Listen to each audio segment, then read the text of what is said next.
पाकिस्तान फिर एक बड़े संकट की ओर बढ़ रहा है। मुरीद के हत्याकांड ने पूरे देश को हिला दिया है और टीएलपी और अन्य धार्मिक दलों ने सरकार को अल्टीमेटम दे दिया है।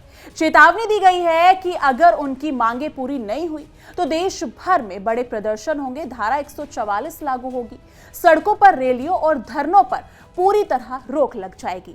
टीएलपी ने काला दिवस घोषित किया है और मुरीदके की रात की झड़पें अभी भी ताजा है। जनता और सरकार की निगाहें हर कदम पर टिकी हैं। अगले कुछ दिन पाकिस्तान के लिए निर्णायक होंगे। अब देखना यह है कि कौन टिकेगा और कौन झुकेगा। नमस्कार, मैं हूं इशिका त्यागी और आप देख रहे हैं इंडिया डेली और मैं हूं आपके साथ तान्या त्यागी। आज हम आपके लिए लेकर आए हैं पाकिस्तान से एक बेहद गंभीर और संवेदनशील खबर। पाकिस्तान में हाल ही में मुरीद के हत्याकांड ने पूरे देश को झकझोर कर रख दिया था। इस घटना के बाद तहरीके लबैक पाकिस्तान यानी टीएलपी और कुछ अन्य धार्मिक दलों ने सरकार पर दबाव डालना शुरू कर दिया। उन्होंने साफ चेतावनी दी है कि अगर उनकी मांगे पूरी नहीं हुई तो पूरे देश में बड़े पैमाने पर प्रदर्शन और धरने होंगे। स्थिति इतनी गंभीर हो गई है कि शहबाज शरीफ, जी हां, पाकिस्तानी पीएम शहबाज शरीफ और उनकी सरकार पूरी तरह दबाव में है और देश भर में तनाव का माहौल लगातार बढ़ रहा है। जी हां, दरअसल मुरीदकी में हुई झड़प के दौरान पुलिस और अर्धसैनिक बलों के साथ कई टीएलपी समर्थकों की हत्या की खबरें सामने आई।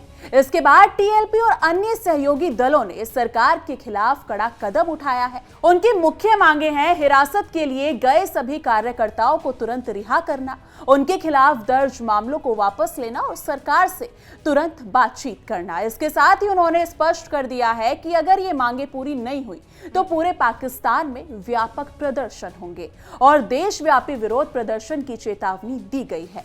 ये आंदोलन केवल न्याय की मांग नहीं बल्कि सरकार और धार्मिक दलों के बीच टकराव का प्रतीक बन चुका है।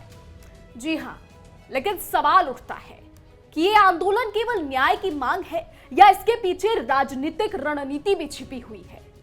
मीडिया रिपोर्ट्स के अनुसार टीएलपी ने शुक्रवार को काला दिवस घोषित किया है। जुम्मा नमाज के बाद पूरे पाकिस्तान में उनके समर्थक सड़कों पर उतरने वाले हैं। वहीं पंजाब और संघीय सरकार ने धारा 144 लागू कर दी है। इसका मतलब है कि किसी भी प्रकार की रैली, धरना या जुलूस पूरी तरह से रोक है। हथियारों का प्रदर्शन, लाउडस्पीकर का इस्तेमाल और नफरत फैलाने वाली सामग्री पर भी रोक लगा दी गई है। इसका उद्देश्य सार्वजनिक अव्यवस्था और हिंसा को रोकना है, लेकिन परिस्थितियां लगातार तनावपूर्ण बनी हुई है। जी हां, लेकिन सिर्फ इतना ही नहीं है। राजनीतिक मोर्चे पर हालात और जटिल हो गए हैं। खैबर पख्तूनवा के नवनियुक्त राज्यपाल सुहेल खान ने खुले तौर पर टीएलपी आंदोलन का समर्थन किया है और प्रांतीय कार्यकर्ताओं को सरकार के खिलाफ विरोध प्रदर्शन करने का निर्देश दिया है। इसके साथ ही वहां के पूर्व प्रधानमंत्री इमरान खान की पार्टी पीटीआई के नेताओं और समर्थकों ने भी इस आंदोलन का समर्थन किया है। इसका मतलब साफ है कि सरकार पर दबाव लगातार बढ़ रहा है और विरोध केवल धार्मिक नहीं बल्कि राजनीतिक मोर्चे भी खोल चुका है। अब सरकार को दो मोर्चों पर संभालना पड़ रहा है, एक तो कानून और व्यवस्था का और दूसरा राजनीतिक संतुलन का। जी हां, सड़कों पर भीड़ लगातार बढ़ रही है और विरोध प्रदर्शन की योजना अगले हफ्ते फैसलाबाद में तय की गई है। रिपोर्ट्स के अनुसार यह आंदोलन सरकार के लिए निर्णायक मोड़ बन सकता है। मुरीदके की रात जब झड़प हुई थी तब से टीएलपी और उसके सहयोगियों के बीच गुस्सा और आक्रोश लगातार बढ़ रहा है। अब यह आंदोलन केवल न्याय की मांग नहीं बल्कि सरकार और शक्तिशाली धार्मिक समूहों के बीच संघर्ष का प्रतीक बन चुका है। बता दें कि अगर सड़कों पर भीड़ बढ़ी और हिंसा फैल गई तो पाकिस्तान एक बड़े राजनीतिक और सामाजिक संकट की ओर बढ़ सकता है। जी हां, दरअसल इसी को देखते हुए पंजाब सरकार ने पूरे प्रांत में धारा 144 लागू कर दी है। इसका मतलब है कि किसी भी तरह की रैली, धरना या जुलूस पर पूरी तरह रोक रहेगी। हथियारों का प्रदर्शन, लाउड स्पीकर का इस्तेमाल और सांप्रदायिक भाषणों पर भी पाबंदी है। सरकार का कहना है कि यह कदम आतंक और सार्वजनिक व्यवस्था को रोकने के लिए उठाया गया है। इसका सीधा असर नागरिकों की सुरक्षा और कानून व्यवस्था पर पड़ेगा। स्थिति बेहद नाजुक और संवेदनशील बनी हुई है और इस आंदोलन को राजनीतिक समर्थन भी मिल रहा है। जी हां, टीएलपी को कुछ सत्ताधारी नेताओं का खुला समर्थन प्राप्त है, जिससे सरकार पर दबाव और बढ़ गया है। अगर सड़कों पर हिंसा फैलती है और सरकार इसे नियंत्रित नहीं कर पाती तो राजनीतिक और सामाजिक संकट और गंभीर हो सकता है।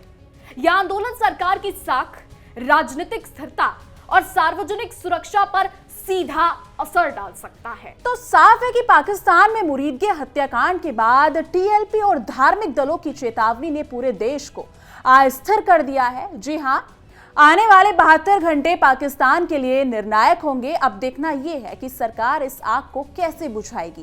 क्या वो बातचीत के जरिए समस्या हल करेगी या फिर सख्ती दिखाकर नियंत्रण बनाएगी। जनता की निगाहें अब सरकार और धार्मिक दलों पर टिकी हुई है। ये समय पाकिस्तान के लिए बेहद चुनौतीपूर्ण साबित होने वाला है।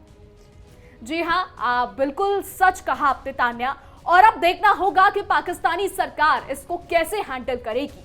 वहां के पीएम शहबाज शरीफ जो बड़बोली बातें करते हैं, बेफजूल के बयान देते हैं, वो इसे कैसे संभालेंगे अब ये आने वाले समय में ही पता लग पाएगा। फिलहाल हमारी आज की रिपोर्ट में बस इतना ही। आपकी इस पर क्या राय है, आप इस पर क्या कुछ सोचते हैं, हमें कमेंट के जरिए जरूर बताइएगा। और ऐसे ही देश और दुनिया की तमाम बड़ी खबरें जानने के लिए देखते रहिए इंडिया डेली।